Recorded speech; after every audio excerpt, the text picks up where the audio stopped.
you want me to clap? Loud clap.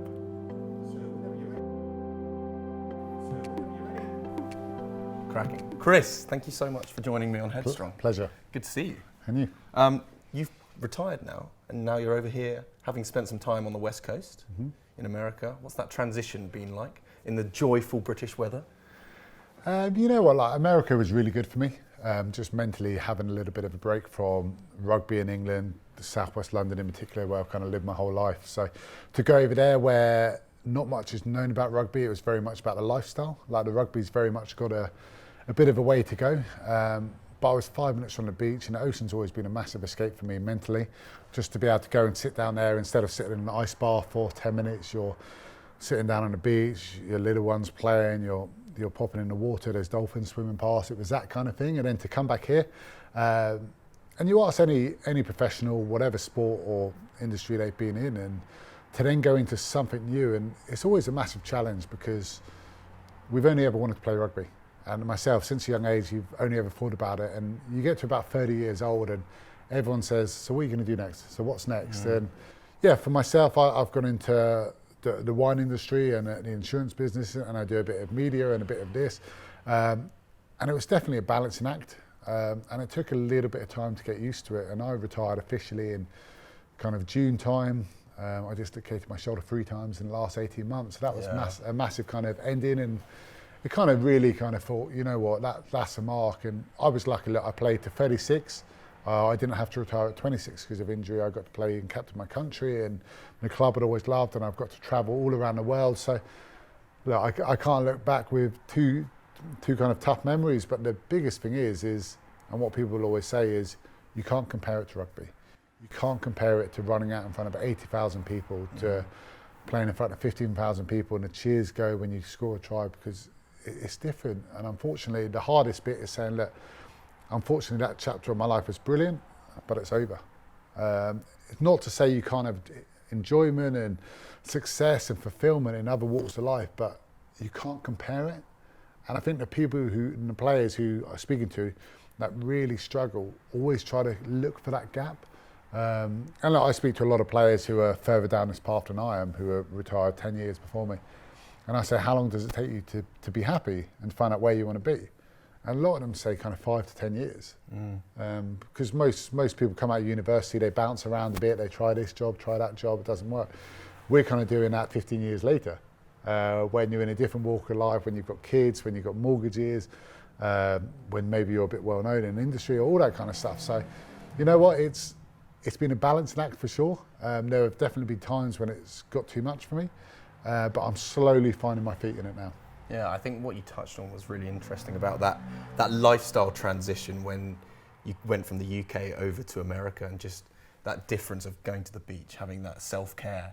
It must have been quite a nice transition to look after yourself for a bit of time, you know. It's a bit different falling out of a training session in the UK and ultimately not having that luxury. And that's a great way to have ended your career, I guess. Yeah, it was. And look, when I left Harlequins, I was 34. I was the oldest back row by 8 years. I knew the younger guys were starting to make ground on me, and I didn't want to be that player who had been at kind of the forefront of the club for so long and kind of slipping into kind of the back room. So I thought, you know what, I wanted to go and play a slightly easier standard, a slight experience. I'm very dyslexic, so somewhere where it was English speaking, because you speak to players who have gone to France, gone to Japan, and they struggle massively with the language. Unless you're in the main cities, a lot of them don't speak English. So I thought that was always going to be a challenge. So yeah, we went over there. There were some positives, but there was, of course, some tough times as well. Our son was born over there in the end. We also lived in Vegas, which is another story. I think we've got another podcast for that. But you know what, as a life experience goes, it's made me come back here with freshness, because we were playing in front of 1,000, 2,000 people. So you kind of get used to that, hugely different, and you get used to that kind of training in not top of the range standards. So you're getting used to going to different gyms and all that kind of stuff. And when you're over here, myself, you are precious. You are like, you think, oh God, I have to have the best, and I have to push myself to this, and everything is kind of a million miles an hour, because if I'm not, the next player is, and the next player is, who will come in and take your place. So you're always on the go. And over there, it just kind of allowed me to take stock and really reflect and look back with enjoyment, fond memories, but also with a view to the future as well. So Headstrong is all about that mental health and well-being, and obviously we're in a bit of a strange location for this episode, and we're in a floristry because we're going to be making a vase of flowers. So I think this is a great opportunity to invite Lucy Vail in your lovely studio. Hi, Lovely to meet you. Lovely Lucy, to meet you. thank you so much for letting us use it. Welcome.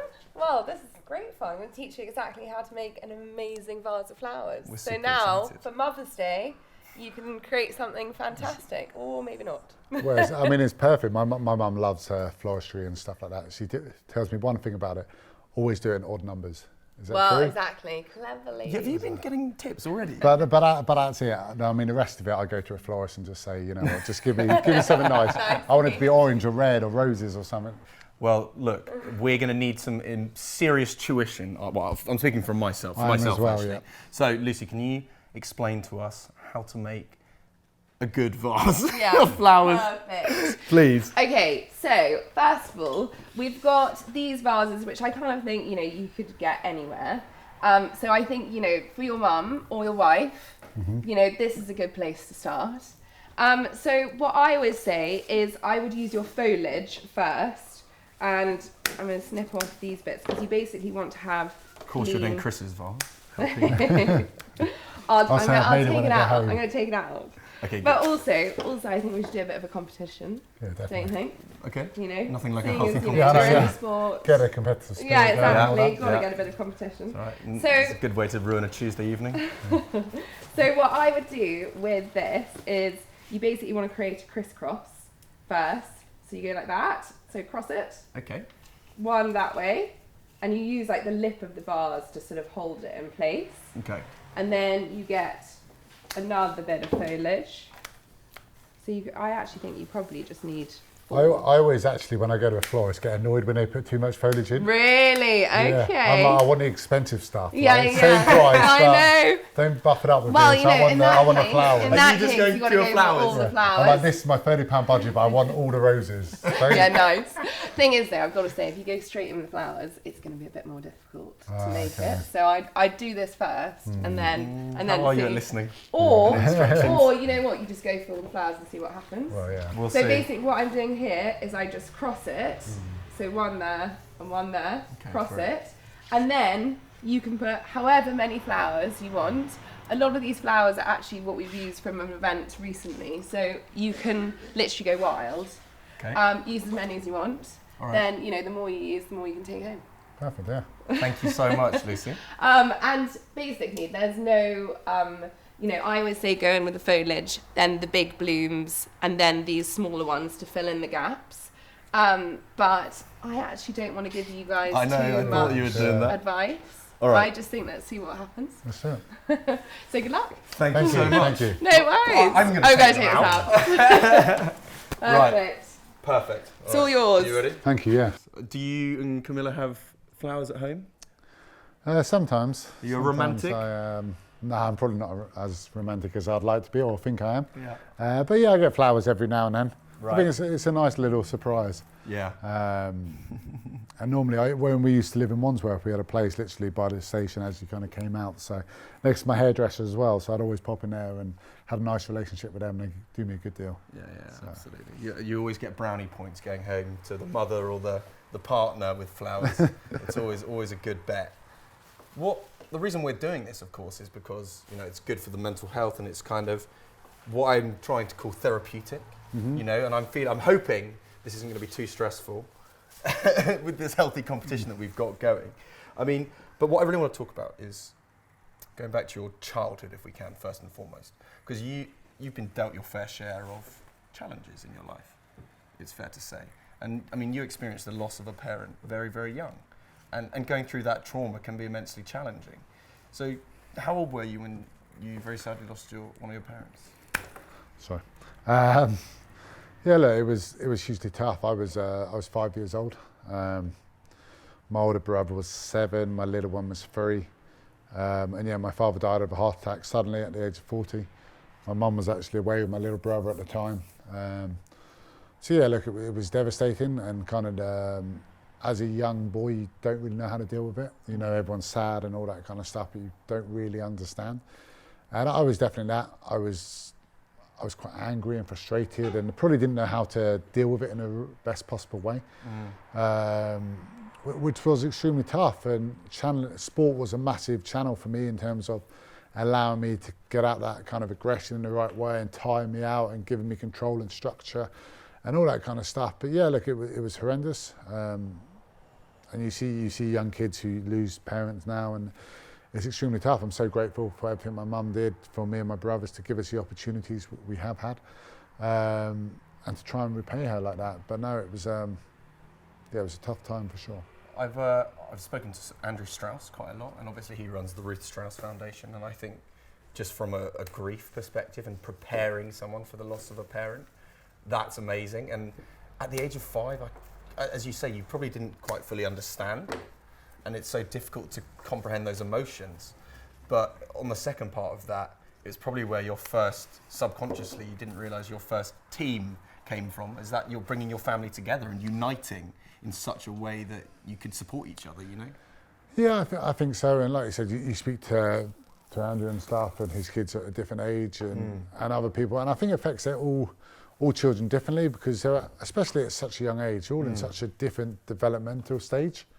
Whereas my older brother probably understood it a bit more, my little brother probably didn't because he was a bit too young, and I was kind of that kind of middle ground, which was extremely tough. And then it's just being there for each other, and a lot of time your parents try to put on a brave face because they don't want to see you sad, and my mum was definitely trying to do that and soak up this sadness, and other people in the family. My uncle was incredible, my aunt, and all those people who really kind of rallied around our family, and friends as well were brilliant at that kind of stage of life. And it shows how important others are as well, because you can't, if you're left to, you will just wallow and stuff, and you do need to get up at some point, but you need other people to help you up as well. How are you with kind of expressing your own emotion? Not great, in all honesty. And look, whenever I've suffered, whether it be trauma, and speaking about my dad like that, or setbacks in rugby, to relationship bits and bobs, not brilliant in all honesty. Having a son has made me a lot more open. Empathetic? Yeah, definitely. And I kind of wish when I'd played, I'd probably been a little bit more emotional, where I was very pragmatic with it. And I thought that was kind of the best way of dealing with it. And having a little boy, things do change. Things do change massively. And I watch a film now, a soppy film or whatever. I love a rom-com and all that stuff. And I feel like I get a bit teary. Whereas before I wouldn't kind of bat an eyelid. I remember we went to, a long time ago, we went to Las Vegas with a kind of a boys trip, postseason, all that kind of stuff when we were younger, and watching Marley and Me. Yeah, and I was well, who wouldn't cry to Marley and Me? I was on the plane to Vegas, and everyone was talking about kind of, we're going to go out and have an amazing time and drink and have fun and all that kind of stuff. And I was tearing up on the plane, and I was like, this isn't really the lad's holiday I'd anticipated. Yeah, absolutely. I mean, when you talk about starting a family, did that change how you kind of perceived others and were protective of your child and kind of family? Because dealing with people, as you say, being pragmatic as a captain and an individual, but then that gave you that potential, not exposure as such, but opened up a different side to your emotions?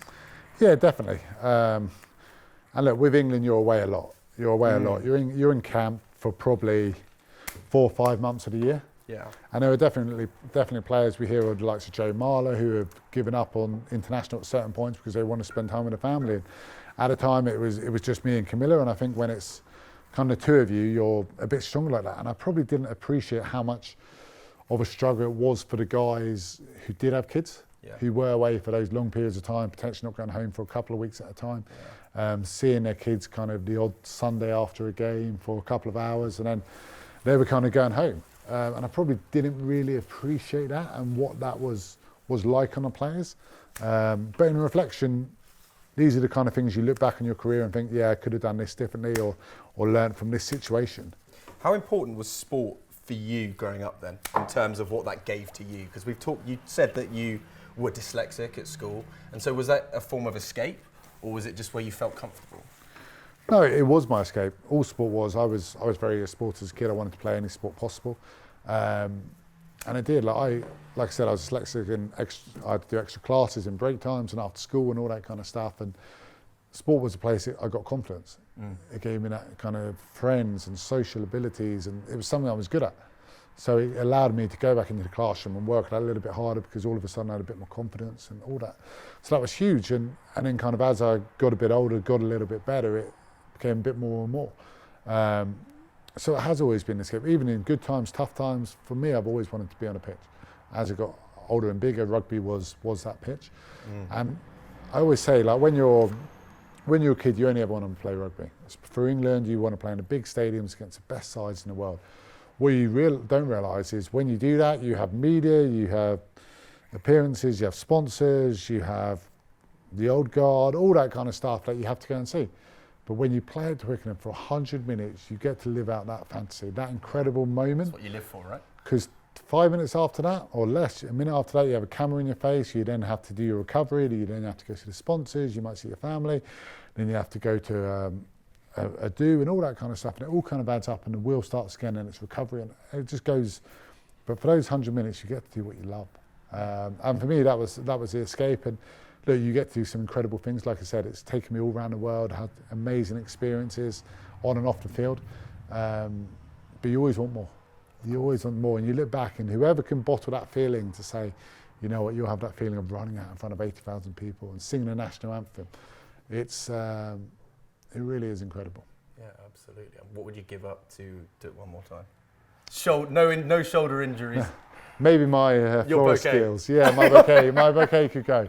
But look, that is, you would give a lot up, to be honest. Yeah, sure. I mean, what to someone who's never had that opportunity, because let's be honest, it happens to a finite amount of people.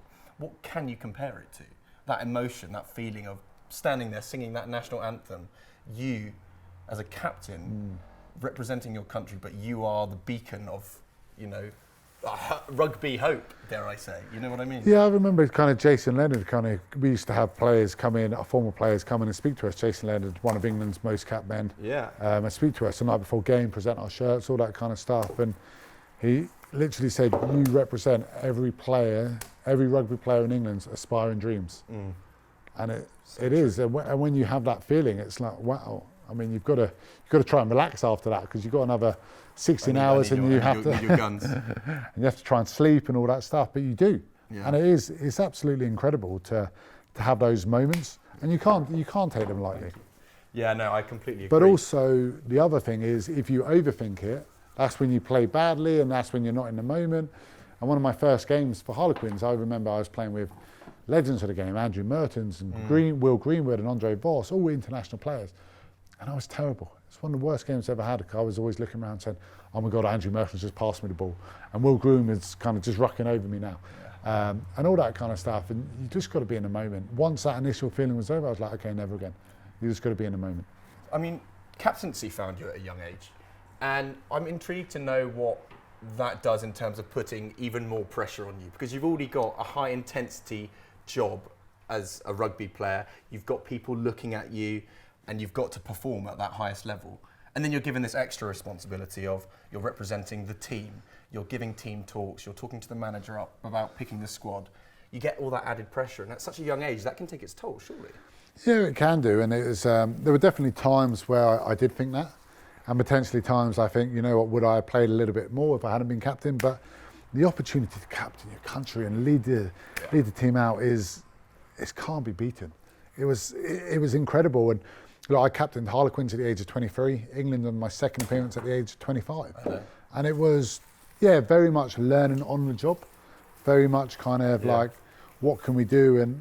But again, it was surrounding yourself with good people. And I think with any walk of leadership, with any captaincy, you need good people around you, because you can't do it individually. Because leadership could be a lonely place.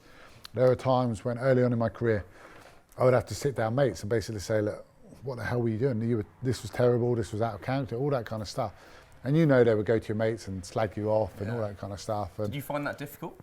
Early on in my career, I did. I remember like the first time I had to do it, kind of really plucking up the courage, and I delayed it a day. Did you feel anxious before going to do it? I would. Now I wouldn't. Now I would happily say, look, you let us down, whatever, and I'll just do it there and then. I wouldn't think about it, and it might give you, if it's a mate, it might upset you for a second, but then you kind of move forward. But then that's taken experience. And I remember when I was a young captain at 23, and I captained Quins again at about 32, and I captained differently, but also players were different. early on it was very much stick orientated, and every punishment was fitness, and it was almost like, okay, if you made that mistake or you gave those penalties away or you were late for training, you watched and everyone else did fitness. So it was that kind of mental strain on the players and stuff, which again now is so far from what the game is. It's helping each other and speaking openly and say, okay, why are you letting down? What's wrong? You're not understanding the message, and treating the person more than just treating a rugby generic player. Yeah, but you've also got to disassociate yourself. As you say, if it's a friend, you can't be like, oh, I'm going in there, I can't be soft on them. Ultimately, it is your job as the captain. You know, you're just fulfilling your responsibilities. Yeah, and look, there was definitely that early on. And like I said, it can be lonely, and that's why you need good people to support you as well. Because unfortunately, like you said, it can be tough, and you go away sometimes, and when you know the guys are going to go out for beers, sometimes you have a beer and then you disappear because you have to. The old disco dummy. The disco dummy, the smoke bomb. But and stuff like that is important, but then also you need to be part of it. Yeah. You need to be part of it because you need to have that connection with the team, because you need to say a message that they can buy into and they can believe and challenge themselves with. So, I mean, something that you and I were both very fortunate about were where we went to school. I mean, in terms of the facilities that we were given and the luxuries of what happens there. But what I want to know is where that inspiration came from for, you know, your foundation. Because what the work you're doing is giving these disadvantaged children an opportunity to experience what you and I did. So where did that inspiration come from with you and your wife? Yeah, so the Chris Robshaw Foundation has been one of those things we've wanted to set up for a while. Yeah. We've wanted to set up a foundation. We've wanted to help underprivileged kids and people from tough economic backgrounds have the same opportunities that we should all have. But unfortunately, especially in the tough moments, it's hard for a lot of people. And like you said, we were very lucky, went to nice schools, all that kind of stuff, had fantastic opportunities. But it's about using sport and music for the better and helping people evolve, whether that be with grants, whether that be through kind of trauma recovery, like it has done for me. And look, I heard a fantastic saying, which was, I listened to a lot of podcasts. Headstrong, obviously. Headstrong, exactly. And I think it may have been on your podcast, actually. And it said, look, when's the best time to plant a tree? And the answer is 20 years ago. I was like, okay, when's the second best time to plant a tree? Today. And we thought, you know what, in a year's time, we'll be saying we should have done this, should have done that. And we thought, let's just do it. Let's get on with it and do it. We might not have it all right straight away. It might be a learning curve. It might be 2 steps forward, 1 step back.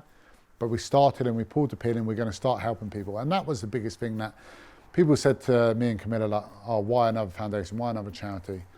And the answer is because you can always help someone. And so for us, it's very much about that. It's very much about, look, rugby's been fantastic to me and music's been brilliant to Camilla, and we're in Camilla's kind of retraining for the operatic, and I'm in a very different walk of life from where I was playing, and I have more time, I have a different way of thinking to how I thought when I was professional and all that kind of stuff. But yeah, look, you want to help others now more. I've got to ask, do you sing? Or are you a musician in any way? Not on a camera, that's for sure. I was close. Nearly got it. You know what? Like I bought a guitar years ago when I was, I don't know, late teens, all that kind of stuff. You think, you know what? If I could play a guitar, I'll be pretty cool. And then I went and had a couple of lessons. I was terrible. And then I remember I saw a friend who was in a band, but he was so terrible at sport. He was like terrible at sport. But he was in a band. I think they did quite well in the end. I saw him, I said, oh, I'm learning guitar. He's like, how are you doing? I was like, oh, I'm not very well. And he said, well, it's like me trying to play sport.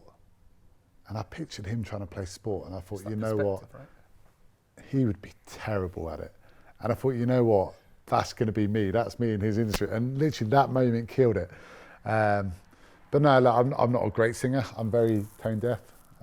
Whenever I sing next to Camilla or whenever I sing down the national anthems come and the camera's in your face, you have to mind because you don't want to sing too loudly. Yeah. But no, look, I enjoy music. It's always one of those things, you go to a concert and every time I leave a concert, I think, I wish I did that more. Yeah, right. You come out and it's an amazing feeling, no matter who you're seeing or what you're doing.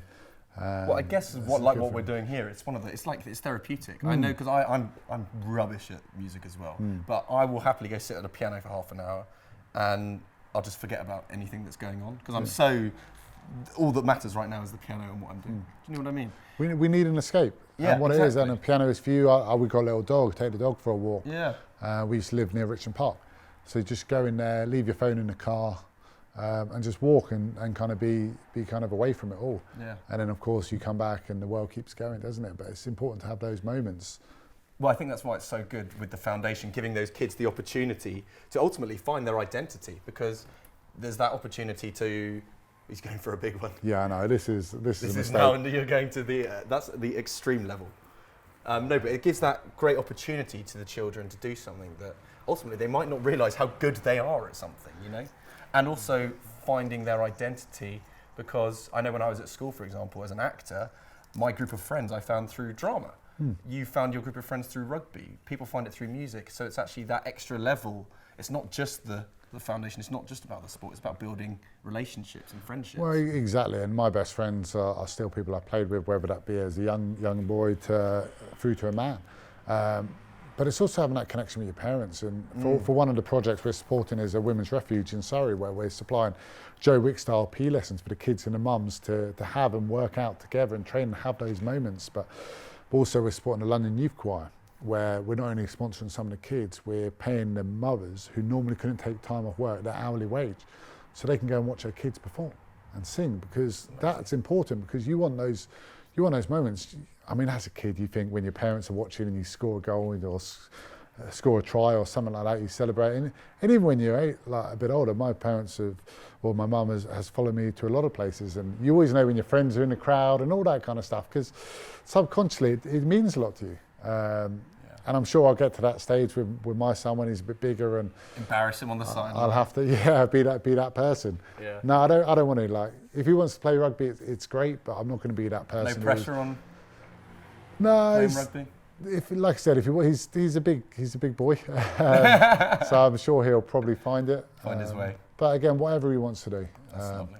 Hopefully, from my point of view, he can play golf, tennis. There's more money in it, so it's a better lifestyle maybe. Yeah. But those solo sports are tough. What can we do, let's say, as members of the public? What can we do to support the foundation? Yep. So obviously everything's on our website and all that. So the KersleyRobshaw is our website. Myself and Camilla are actually running the London Marathon. I don't know why we're doing that, but that's my competitive juices, wanting to do something and wanting to stay competing and stuff. So any kind of support in that, we're looking to do fundraisers throughout the year. And it's very much a learning curve for us as well. We've taken a lady on to work a day a week for us, but what I've been really amazed with is the outreach we've had and people wanting to support, because people do care. And it's, like I said, it's very strongly towards myself and Camilla with the music and sport. And we said, as long as we stick to those pillars, we can go in any way.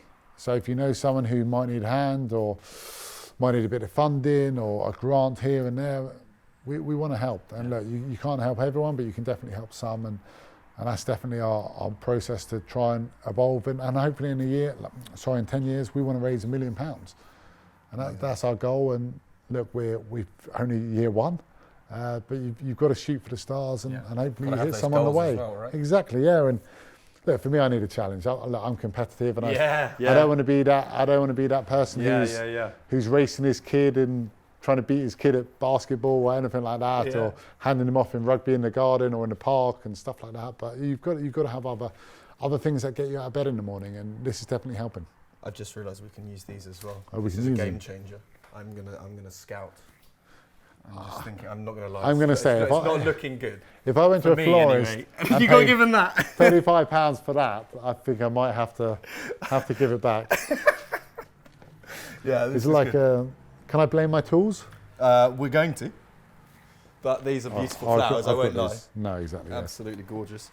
Something I really want to ask you is vulnerability in sport a strength or a weakness? It's a strength. I think because I guess there's two parts to that question. Is because rugby has that perception of being a manly sport, right? And I know, of course, there's the female game is growing at an exponential rate, but there's always this bravado around rugby and being manly and masculine. But ultimately, you know, the work that I've done as well with the RPA and Restart Rugby, some rugby players are some of the most vulnerable people I know. Yeah, and look, when I've been through tough moments and World Cups and all that kind of stuff, I definitely haven't dealt with it in the right way. In terms of that bravado where you kind of bottle it all up, and unfortunately the other people pick up the pieces. And Camilla was obviously fantastic in those extremely tough times, and my friends and people reached out, but at the end of the day I didn't show that vulnerability, and it came out in different ways and it came out in the wrong ways, whereas I think now it is a lot more open, and it is a lot more acceptable to say, you know what, I am struggling, or I am, that bravado image of it is starting to disappear, and it is good. And we actually have someone at Harlequins before I left to do everything bar rugby. So again, it's how are you settling in okay, is your family okay, what can I help with? But also we will have sessions in the week, or not in the week, probably once every 2 months, where we'd sit down on the table and look, you would sit with people. I wouldn't expect one of the young 18-year-olds to come and speak to me and share their feelings about what's happened with their partner at home and all that kind of stuff, but I'd expect people my age and stuff and myself to share with them. And I'll say, okay, there'll be a couple of topics, so like, is anything affecting you? What can we do to help? Anything you want to confine it? All those kind of stuff. So it's, but again, you have to be open and brave enough to share them. And I think that's what we're starting to see, which previously I don't think we were. I think previously we were just, again, keep it all, yeah, all fine, good, how are you, great, yeah, on we go. And nothing a bit deeper. So still saying you can take the horse to water, but the horse has to be willing to drink. Yeah. So again, you can be there and help each other and ask each other to go for a coffee or a tea or water or walk, whatever it be. But you have to be willing as well. And that's something I've learned, which I wasn't in my tough times good at. And people were there for me, but I wasn't willing to. Whereas now you look at yourself in reflection, hindsight's a wonderful thing, isn't it? And if you had this head when you were 18 and all that kind of stuff, the world would be different, but we don't. Yeah. And you have to go through those kind of tough times. You have to learn about yourself, and you've got to help others once you've learned. So if I can ask you about those tough times, so and I'm notably thinking about a post-World Cup, right? With that hindsight that you talk about then, in your hindsight, honest opinion, do you think that you needed to go to therapy after that? Yeah, do you think that would have helped and benefited your recovery almost? Yeah, definitely, because I think like I put a huge amount of pressure on Camilla to kind of pick up the pieces and stuff, and I went home and kind of drew the curtains and shut the doors. It was that type of thing which I shouldn't have done. I should have been a lot more open. I should have shared a lot. But again, it was probably a bravado thing, in all honesty, and knowing how to deal with things. And did you get things right? No. But again, it's being open to actually say, yeah, I could have done therapy. I could have spoken to someone, rather than putting extra pressure on your partner and stuff like that. So, yeah, look, if you have things now and you hear about people out there now, and there's a lot of sports psychologists, and I wasn't a big one for sports psychologists because I always wanted to hear from people who had been in the arena and done it. I didn't want to speak to someone who had just learned from a book, who had just done exams and all. I wanted to, and there were a lot of people, bar Camilla, a lot of people who reached out to me were those former captains and all that kind of stuff. Who reached out? So like Sean Fitzpatrick, I remember waking up after the World Cup and said, look, nothing, and he wrote me an email and said, look, nothing anyone can do or say is going to make you feel better. But a sun will come up again. It might not be tomorrow, it might not be next week, it might not even be next month, but it will come up again and you will be okay. And there's some things you just need time, and other people like Alistair Kirk and Kevin Sinfield and all these kind of greats who had been in the paper, because your mates didn't really know what it was like to be written on the front and back of papers. They would always say, oh, you'll be fine, you're okay. But they didn't really know what it was like. How do you cope with that spotlight then? Because we're talking about the press there, and they can be a vicious kind of they can, being, but also they can be your best friend when it's going well. So it's a difficult relationship. Yeah, look, they can be horrible, in all honesty, and they very much want to build you up and knock you down. And the prime example of this is Ben Stokes. Yeah. Ben Stokes, obviously, he was England's incredible, or still is England's incredible cricketer. Pretty much won the the World Cup. I can't remember, it was 20 or 50 over. Yeah, then he had that incredible series at Headingley where he basically won the Ashes, or drew the Ashes and saved England and all that kind of stuff. A week later, he's at the top of everything you can imagine, like, and then the Sun unfortunately wrote that horrible piece about his family and the history and all that kind of stuff, and just there was no need for it. And it's like, why not just let him have these incredible moments and really enjoy it and be behind him. And I'm glad that a lot of people and a lot of the media turned on that paper in particular, because it was a horrible thing to do. But I think with it, your shoulders get broader and your skin gets a little bit thicker, and it does hurt.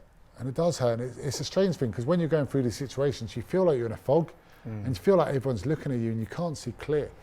And then just over time, the fog just slowly clears a little bit, and you realise life goes on and people aren't looking at you. People are caring about their own business and their own life, but in your own head, you're kind of overplaying things.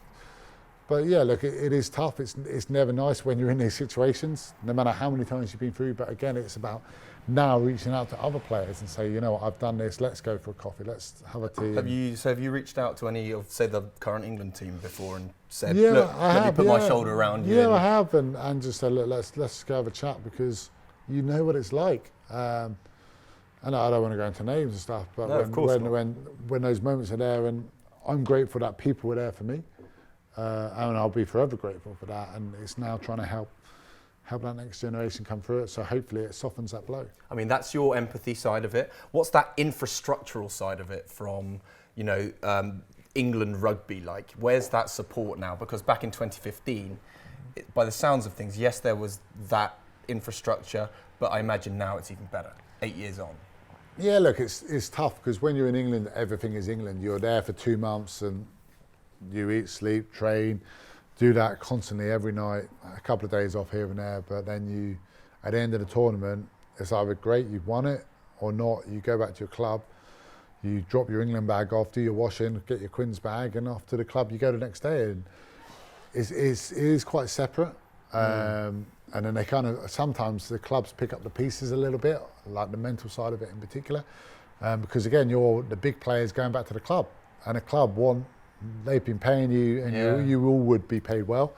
And they want you straight back out there delivering, and especially when I was captain of both England and Quins, and you were captain of England dealing with that, and first day back, you're captain of your club again, and you're straight into it, and you're like, just almost need a couple of days to get back into it. And the really good coaches have almost said, come in on a Thursday. Look, you generally train Monday, Tuesday, Wednesday off, Thursday, Friday into a game. So some coaches have been like, you know what, have the beginning of the week off, just mentally, even just one day, just to get yourself back into family life, back into living at home and all that kind of stuff. So it was always important to learn from those coaches as well as the coaches that kind of make you work hard and do that. Yeah, I mean, I've heard you talk about straight after that, the World Cup, where you went back to your hotel room with Camilla and you cried into her arms, and you guys shared that moment. I wanted to ask you, when was the last time that you cried? My uncle actually passed pre-Christmas, so that was probably the last time I cried. I'm sorry to hear that. No, thank you. Yeah, look, it's one of those ones where we thought we'd got over cancer, and then just one night we had a big do 3 nights before, sort of saw him look fine, and unfortunately 3 days later he died of a heart attack. So that was pretty tough. Yeah. But how important is that family then for you in terms of that supportive network? Because you've just talked about it as a team, which is ultimately your family. But you've learned that from your own losses in your own life. Yeah, it is. And like I said, he was brilliant for us when my father passed and gave us that kind of that man side of things with my aunt. And I had a lot of strong women in my life, and my grandma was a extremely strong woman, and my mum and my aunt and stuff. And he was brilliant for us, and really kind of stepping up when we needed him. So look, it was tough, and it's about being there, and you want to have those good relationships with your kids, don't you? And as they grow up, get a little bit bigger, you get to share a bit more. But you want to give them those good foundations so that they're strong mentally and physically, and can live hopefully a nicer life than you have. Look, I've had a great life so far, and hopefully it will continue for a long way. But you always want more for your kids, don't you? Of course. You want to have those good family bonds. Well, look, I know how difficult it is to talk about grief and death. It's a very, there's ultimately still a taboo about that. So I appreciate you, showing your emotion and feelings. I bet it's taken a while to be able to share your emotions in general. As you said earlier, it's difficult to share that. Yeah, but look, it is. And you always get a bit kind of conscious of crying. I remember after the World Cup, we played Wales. First came back at Twickenham, obviously the team that knocked us out. And it was all in the week, it had been about revenge and talk and all that. And I was doing a lap of honour. And as I was doing a lap of honour, we won the game. Brilliant. I just broke down in tears. and just put it down to, and I couldn't stop, and I just had to get in the change room. I didn't want people to see me. Had to get in the change room, and all the players kind of came up to me and told me I couldn't stop crying for about 15 minutes. And I just said, look, we didn't realise how much it affected you. And again, that's on me, but not being open, not sharing stuff, which we have to do more now. And I think brilliant stuff like the podcast you guys are doing, and hoping everyone's listening, and other players are starting to do and starting to be more vocal. And the world's a more open place, I think, and it's brilliant. And we need to help people in those tough times. Because look, we all have tough times. Yeah. Some are more open with it. And I think the biggest thing about that is, and what really kind of showed me, and I speak about these other kind of leaders that kind of reached out to me, and they didn't have to do that. And for me, that's the best form of leadership. So I think if you see someone suffering, don't wait for their partner to see them. Don't wait for their boss to see them. You be the one to say, you know what, let's go for a walk. Let's go get a smoothie or whatever it be. Take ownership. Take ownership, because that for me is the best leadership I've ever seen in my life. And now it's about trying to do that for other people. So yeah, if you are listening, you think someone's struggling, see if they're okay. But then it's down to them. Then again, they have to take that responsibility and say, yeah, okay, let's go and have a chat. And it might just be sitting down with someone else and just having 5 minutes, or completely letting everything out. But at least you've done your part with that as well.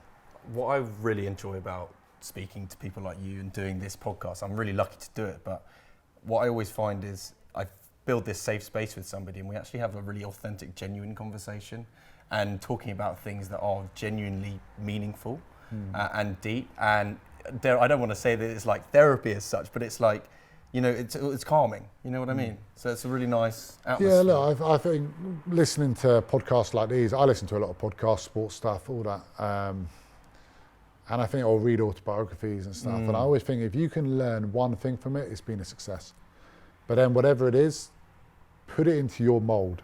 Because I was a young captain, I would learn things from the legends of the game and the players I thought you had to be. I thought, you're Martin Johnson, you have to be that type of captain.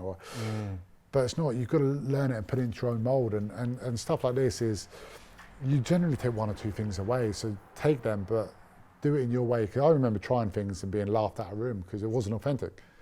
But I remember trying other things and being like, you know what, I really resonated with a lot of the players. So again, yeah, learn, evolve, and continue to grow, you know, continue to push yourself, because the hardest thing is to keep putting yourself out of your comfort zone. And for me, I remember as a kid, one of the scariest things I ever thought, well, not ever thought, but the toughest thing was, as a kid in class, you would have to read a line in the paragraph, you would have to stand up and read it, the next sentence, the next person would have to read it, and it would go around the classroom and keep going until you finish the chapter or whatever it was. And that was one of my biggest fears. And then I went to a Christmas do, a nativity and carol concert, all that kind of stuff, and I was reading biblical stuff, which again is pretty Shakespearean, it's quite hard to read, it's not, and I'm not particularly religious, and reading this, I was in between Olivia Colman, Dawn French, Charles Dance, Ian Hislop, these type of people who are professional. And if I could have said, you know what, as a kid, in 30 years' time, you're going to be reading alongside incredible, world-class actors who are paid to deliver a line, I would have been like, nah, never. But it's baby steps, every step of the way, and that's because I'm grateful for the teachers who, as a shy, little dyslexic kid, introverted, continued to push me, extra break, which I hated at the time. But 30 years on, all those little steps and those little dominoes add up to something big. Yeah, absolutely. Hey, Chris, I really enjoyed this. Before we present our vases, I've got one final question I ask every guest, and that is, what does the word headstrong mean to you? Yeah, it's a tough question because it will mean a lot to different people. For me, I think a lot of the things are having resilience, but also having good people around you, because no one's ever gone a long way or got back up by themselves. As much as people tell you they made it to the top on their own, or they did this on their own and they pulled themselves out of this, I'm sure they did a lot of it, but there was people to give you a hand along the way and reach out. And I don't think anything's smooth sailing. Playing international sport is definitely a roller coaster. You have incredible highs, but some pretty deep, dark lows as well. And you need to be kind of strong enough to wallow, sulk, have your moment, but then think, yeah, enough's people have reached out to me, and you know what, it's time to get back on a horse and get back out there. So I think resilience has always been a key bit, and it's not to say you can't have tough moments and bad moments and sulks along the way and close the curtains, but there comes a time when you have to get back out there. Absolutely. Right. Should we get Lucy back in? Let's do it, yeah. Let's see. I'm not confident. You're not happy, but what I can say is... my flowers have died on the way. What I can say is it's been very enjoyable. It has been, yeah. Like I said, my first ever flower arranging, can I call it a class? Yeah, we'll call it a class. Lucy, hello. Come Hello. in. Right. Oh my God, look at that. There we go. Do you know what, guys? I think that's actually pretty good. Only thing I'd say is that I wouldn't have the leaves and the water, but apart from that, pretty good. You know what, I want to say mine is better, but it's not. And it really annoys me. You've definitely done this before. Well, yeah. I came in with Lucy yesterday, last week. Yeah. It's one of those practices. This is a setup. I've been like punked or something, haven't I? Yeah, Anton Deck, come out. Yeah. You should have pumped it full with more flowers. I would have thought you'd go I thought you did say you were going flower heavy. I know, but I didn't want to overdo it. And look, my flowers, there's no kind of structure to them, is there? I need to put them in like that. Hey, Lucy, thank you so much for letting us use your workshop. Yeah, no, thank you. It's We've been loved brilliant. it, and I tell you what, I feel relaxed. Well, I'm not going to lie. How And Chris now feels stressed. I do feel stressed actually now. I must admit, I feel a bit let down. But it shows a skill that people like yourself have, because it is a skill. It's it's something to learn. Looks. Yeah, you think Like you can you just said, throw this Russell. together and that. Well, There we go. we've all got our own skills. Yeah, so, exactly. Yeah. Well, thank you so much, Chris. Lucy, thank you very much. Pleasure. Thank you. Oh, no Thank worries. you. So Nice great to to meet you. meet Thank you. you. Oh,